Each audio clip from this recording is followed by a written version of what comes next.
Hello. So what is going on, guys? It's Triple G here, back with another Borderlands 3 video, and today is Raid Boss Day. But in addition to that, they've also added a ton of new stuff, some new adjustments. There's a lot in this video, guys. Sit back, enjoy. If you do enjoy this video, please consider subscribing to the channel or join us over on Twitch. We stream 5 times a week, and otherwise, let's get straight into this video.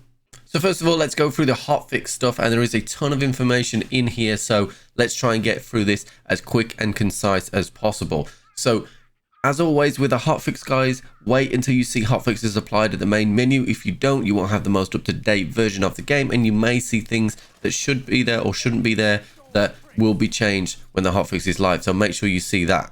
And in terms of the hotfix themselves, it is the day. They are adding Hermivorous the Invincible to the game.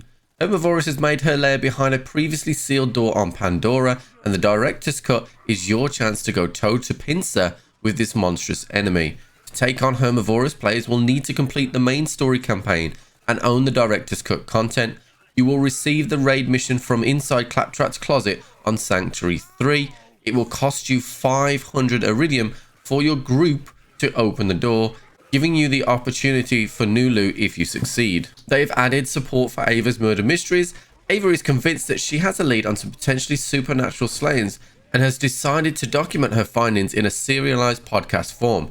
Consider yourself her gun-toting co-host as you investigate strange happenings on Pandora, Promethea, Eden 6, and Necrotafeo in search of answers and loot with the help of some familiar faces. They've also added a ton of behind-the-scene content. There is a new menu option that is available for Director's Cut owners. Explore a gallery of concept art, storyboards, lost maps, and footage from throughout the game's development, including a very special animatic for Maya that wasn't able to make Borderlands 3. They previewed this on Twitter yesterday. It is very, very good indeed.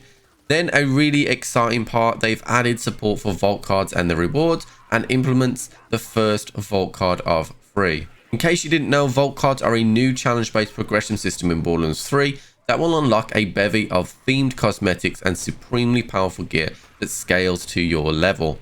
The vault cards will have 3 daily challenges and 1 multi-tiered weekly challenge each. The daily challenges will reset at 9 AM Pacific every day, and the weekly challenges will reset at 9 AM Pacific every Thursday. New content for the designer cut and season pass has also been added. So they've added 4 new pieces of gear to Arms Race for players with the designer's cut. So there is another reason to go back into Arms Race now if you have already got those items. They've also added the Disciples of the Vault cosmetic for players with Season Pass 2. If you haven't seen those yet, they're absolutely fantastic. Each character-specific Disciples of the Vault pack includes a one-of-a-kind Vault Hunter body and matching head, which you can mix and match with any of the other customization options you already have in your collection. Then, they've added some new base game content. They've added support for the Maurice Black Market vending machine, so you're now going to be able to buy some gear from the Black Market vending machine. So Maurice's Black Market vending machine is offering different top-tier legendary loot that will be hiding in a new location each week, which will exclude the DLC areas. This vending machine will relocate at 9 AM Pacific every Thursday. They've added support for Crazy Earl's Reroll machine, a massive improvement to the game and lifestyle change for Borderlands 3. For 250 Iridium, you'll be able to reroll an existing anointment on any piece of gear, but beware, you can't take it back once you've rerolled your anointment. This machine will permanently be located near Crazy Earl on Sanctuary 3. Then, they've opened the Diamond Armory on Sanctuary. Located under the bridge on Sanctuary 3, the Diamond Armory opens a whole room of loot. The room is activated with the use of a diamond key, which are rare rewards that can be obtained from the vault cards. Just so you are aware, you will need to have Season Pass 2 to gain access to the vault cards, but you will still be able to see the armory room, but you just won't be able to get in it without that access. In terms of gameplay changes, they've now updated the Rhino so it's able to roll with anointments, updated Broken Hearts Day weapons to be able to roll with anointments, updated heavy damage artifacts to properly increase heavy weapon damage. So they fixed action skill active, so you're now going to be able to swap weapons to and fro, and you will not lose the anointment. addressed a reported concern that all players would not hear the Iridian log in the medical bay after the first vault mission, updated DLC 2, 3 and 4 to properly scale with the player's level in true Vault Hunter mode, updated the Iridium jars in Moxie's heist of the Handsome Jack to appear correctly for all players, and renamed the Operative's Critical Mass class mod to its proper name, the Spy. The Critical Mass was a new class mod added in Director's Cut, and the name was switched along the way somewhere, and they've changed this back. They've updated the Hot Spring Legendary Grenade from the Designer Cut to show the correct textures, addressed a reported issue that was causing downed players to stay in fight for your life after being revived in Arms Race, addressed a reported issue that caused skill points gained during the Arms Race to not be granted properly, added an indicator that a player is spectating in Arms Race after dying, addressed notable hitching around the game when players were engaged in heavy battles, updated time events to grant current event rewards if the player played in a previous year, updated Captain Hunt to prevent him from staying invincible if his, totems around the map were destroyed too quickly. Players will not see this change until the Bloody Harvest returns. And then finally, they've added hotfixes to the game permanently. But that's not all, guys. We're still going. There is a ton of other things as well. So Vault Hunter changes.